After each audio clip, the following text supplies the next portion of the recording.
नाज़रीन, programme in session के साथ मैं हूं आसमा चौधरी। आपको खुश आमदेद कहते हैं। जिस तरह से एक दो दिन से आपने देखा होगा बयानात आ रहे हैं पाकिस्तान मुस्लिम लीग नून की जानिब से और MQM की जानिब से, जो माजी में ऑपरेशन हुआ 90s में, उस हवाले से बात की जा रही है। कल जो कायदे तहरीक हैं MQM से जिनका ताल्लुक है, अल्ताफ हुसैन साहब, उनकी स्पीच भी सबने सुनी, जिसमें उनका ये कहना था कि जो माजी में नवाज दौर में ऑपरेशन किया गया उसमें जो 15,000 के करीब उनके पार्टी वर्कर्स को निशाना बनाया गया, उस हवाले से वो मियां साहब से जवाब मांगते हैं। आज के प्रोग्राम में हम बात करेंगे कि जो हमें कौमी सियासत में एक मुफाहमत नजर आई थी कुछ अरसा पहले, वो कुछ डीरेल होने की इस वक्त कोशिशें की जा रही हैं या इस तरह की सूरत हाल इस वक्त हमें नजर आ रही है। इस हवाले से जो कोलिशन पार्टनर्स हैं वो क्या कहते हैं और PMLN और MQM का इस हवाले से क्या मौक़िफ़ है, आज के प्रोग्राम में हम बात करेंगे। स्टूडियोज में हमारे साथ मौजूद हैं, तशरीफ रखती हैं फौजिया वहाब साहिबा, सेक्रेटरी इत्तलात हैं, पाकिस्तान पीपल्स पार्टी, पार्लियामेंटेरियन साहब का ताल्लुक है, आपको खुशामदीद कहते हैं। कराची से हमें ज्वाइन करेंगे हैदर अब्बास रिजवी साहब, डिप्टी पार्लिमानी लीडर हैं, MQM के, कराची में मौजूद हैं, हमारे साथ वीडियो पे होंगे। हमारे साथ तशरीफ रखेंगे सियालकोट से, हमारे साथ होंगे ख्वाजा मोहम्मद आसिफ साहब, रुकन कौमी असम्बली हैं, पाकिस्तान मुस्लिम लीग नून से आपका ताल्लुक है, आपको भी खुश आमदेद कहते हैं। और बात करने की कोशिश करेंगे ब्रिगेडियर रिटायर्ड इम्तियाज साहब से भी, और कुछ बात होगी जनरल हमीद गुल साहब से भी, जो मुख्तलिफ इस वक्त कॉन्ट्रोवर्सी सामने आ रही है। सबसे पहले फौजिया वहाब साहिबा से बात करते हैं। आपने देखा होगा कि जो एक नई पेंडोरा बॉक्स खुल गया माजी के ऑपरेशन के हवाले से और इल्जाम साजी का जो सिलसिला जारी, आप क्या कहती हैं कि कौमी सियासत की अगर हम बात करते हैं और इस तरह की चीजें अगर सामने आएंगी तो फिर क्या होगा, जमहूरियत कैसे चलेगी?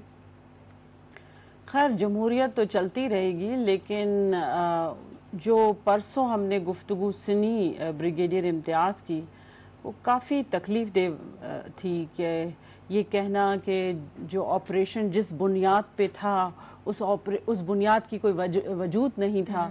तो ये एक अजीब व गरीब रेवलेशन थी और इसने हम सब लोगों को सकते में रख दिया कि ये क्या हुआ, ये कैसे हुआ।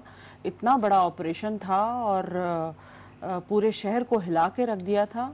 MQM तो जाहिर है अपने पार्टी मेंबर के हवाले से बात करेंगे, लेकिन हम अपने शहर के हवाले से बात करेंगे कि पूरी जो सिस्टम था अपसाइड डाउन हो गया था।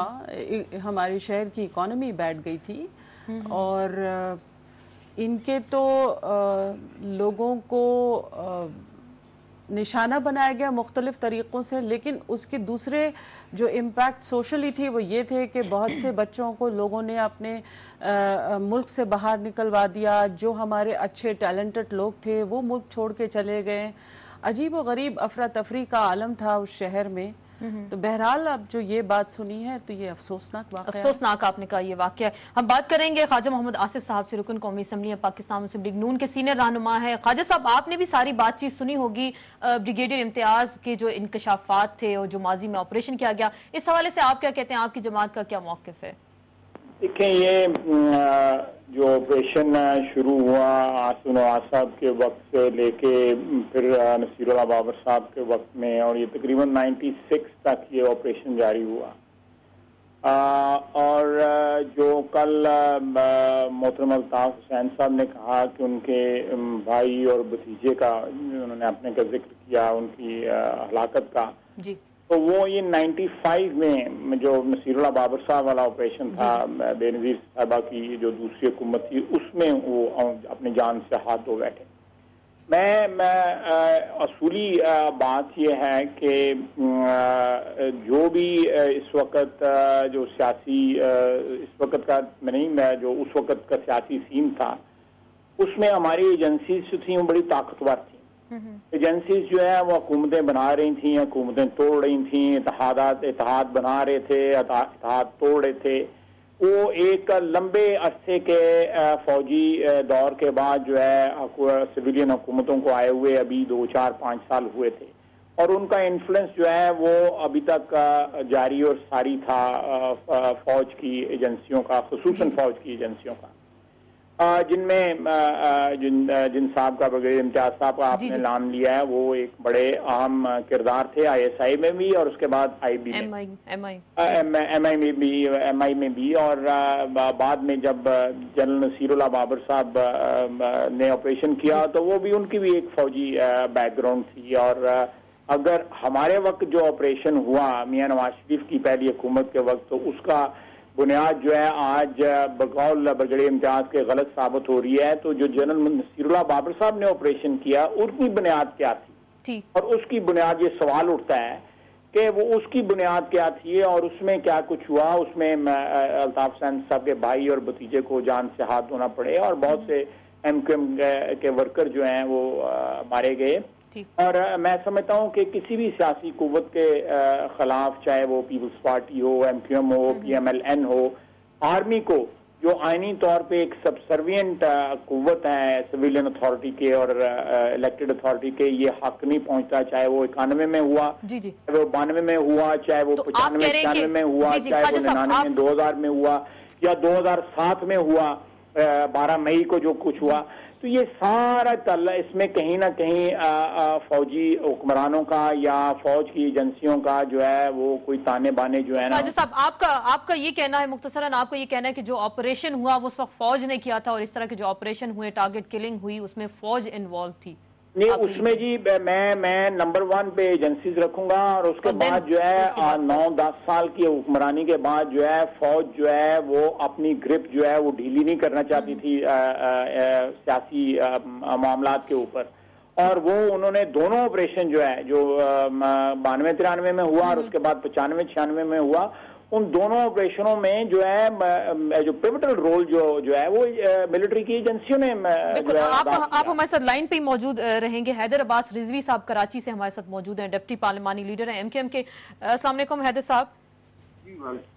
جی وعلیکم السلام. آپ نے ساری گفتگو سنی, خواجہ آصف صاحب کی بھی گفتگو سنی ہوگی اور اس میں انہوں نے کہا کہ پہلے وہ ایجنسیز کو کہیں گے, اس کے بعد فوج تھی اس آپریشن میں, اور فوزیہ وہاب صاحبہ کا کہنا تھا کہ جو کچھ ہوا بہت افسوسناک تھا. آپ اس تمام تر سینیریو کے حوالے سے اب کیا کہیں گے؟ ایک بلیم گیم ہم نے دیکھی آپ کی جماعت کی جانب سے جو تنقید کی گئی اور پھر جواباً دوسری جانب سے پی ایم ایل این کی جانب سے مختلف جوابات سامنے آئے, اس حوالے سے آپ کیا کہیں گے؟ نہیں, بلیم گیم کی بات نہیں ہے اسما. میں صرف اس میں اتنا ہی عرض کرنا چاہوں گا کہ جیسے خواجہ صاحب فرما رہے ہیں کہ وہ پہلے ایجنسیز تھیں اور بعد میں فوج تھی, یا پہلے فوج تھی بعد میں ایجنسیز تھیں, میرے خیال سے اس سے کوئی بہت بڑا فرق نہیں پڑتا نا. مطلب کوئی پہلے 1 دن پہلے, کوئی 1 دن بعد, کوئی 1 منٹ پہلے, کوئی 1 منٹ بعد. اصل میں تو شکر گزار ہوں اس بات پر کہ فوزیہ جی نے جیسے کہ اس بات کو کنڈیم کیا اور بڑا افسوسناک قرار دیا, اور مجھے یقین ہے کہ پی ایم ایل این کے بھی پوائنٹ آف ویوز جو ہے وہ اسی طرح ہی ہوں گے, کیونکہ کوئی بھی سیاسی طاقت ہو ملک میں وہ کسی بھی سیاسی طاقت کو جبر کے ساتھ اور تشدد کے ساتھ اور بدترین جو آپریشن ہوا اس کے ساتھ کچلنا نہیں چاہتی ہے کبھی بھی. ہاں, بعض اوقات ایسا ضرور ہوتا ہے کہ چیزیں جو ہیں وہ آپ کے ہاتھوں سے باہر نکل رہی ہوتی ہیں اور آپ کسی بھی وجہ سے کوئی ایسی سچویشن سامنے آ جاتی ہے جس کی وجہ سے آپ روک نہیں پاتے. اس میں کوئی گلے کی, کوئی لڑائی جھگڑے کی بات نہیں ہے. اصل میں ایک زمانہ تھا کہ جب 90s میں اور خاص طور پر ارلی 90s میں قائد تحریک جناب الطاف حسین اور میاں نواز شریف کے ساتھ جو تعلقات تھے وہ بڑے خوشگوار اور برادرانہ تھے, اور اس میں بڑی حیرت کی بات صرف اتنی تھی کہ جب 19 جون کو ہمارے اوپر آپریشن شروع کیا گیا تو ہمیں توقع یہ تھی کہ جیسے میاں نواز شریف صاحب یا ان کی جو جماعت ہے وہ اس میں کوئی نہ کوئی ہڈل ضرور کریٹ کرے گی اور پوری کوشش کرے گی کہ کسی طریقے سے یہ آپریشن رکوایا جائے اور آرمی پر اپنا دباؤ استعمال کرے گی یا حکومت میں بحیثیت وزیر اعظم یا جو صدر پاکستان ہے ان کے اوپر دباؤ ڈالیں گے.